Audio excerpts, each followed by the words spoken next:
Assalamualaikum warahmatullahi wabarakatuh. Saya Ima Siti Masito dari PAI 4 semester 5. Saya di sini akan sedikit menjelaskan tentang Islam Nusantara. Yang pertama, teori masuknya Islam ke Indonesia.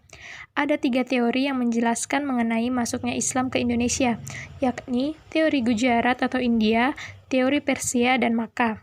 Menurut teori pertama atau Gujarat, Islam masuk ke Indonesia melalui para pedagang Gujarat atau India yang beragama Islam pada sekitar abad ke-13 Masehi.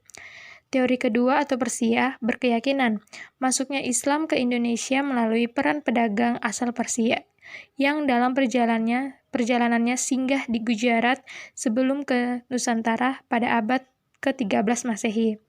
Teori ketiga atau Makkah menyebutkan Islam tiba di Indonesia dibawa langsung oleh para pedagang Muslim yang berasal dari Timur Tengah sekitar abad ke-7 Masehi.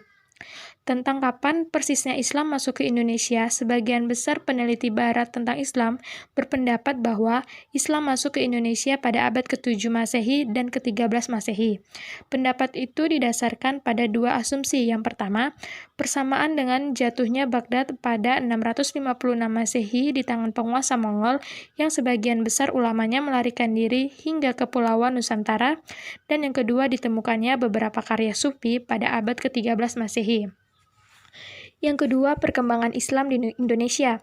Perkembangan Islam di beberapa wilayah Indonesia sekitar abad ke-12 Masehi sampai abad ke-16 Masehi adalah yang pertama, Pulau Sumatera. Pada abad ke-7 Masehi, daerah Sumatera bagian utara adalah pusat perdagangan rempah-rempah yang sangat ramai. Pedagang-pedagang dari Arab banyak berlabuh di daerah tersebut. Letak pelabuhan yang berada di ujung utara Pulau Sumatera menyebabkan daerah ini menjadi tempat yang strategis untuk menunggu datangnya angin musim dari timur laut yang menuju ke barat. Dalam masa penantian musim tersebut, pedagang Muslim Arab memanfaatkannya dengan bermacam aktivitas diantaranya yaitu menyebarkan Islam. Yang kedua, Pulau Jawa. Penyebaran agama Islam di Pulau Jawa diperkirakan berasal dari Malaka, namun kapan tepatnya tidak diketahui dengan pasti.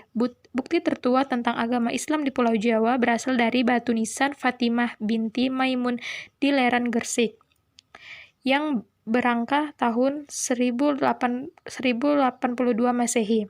Namun hal ini belum berarti bahwa saat itu Islam sudah masuk daerah Pulau Jawa. Yang ketiga, Pulau Sulawesi. Penyebaran agama Islam di Pulau Sulawesi, terutama bagian selatan, diperkirakan terjadi pada abad ke-16 Masehi.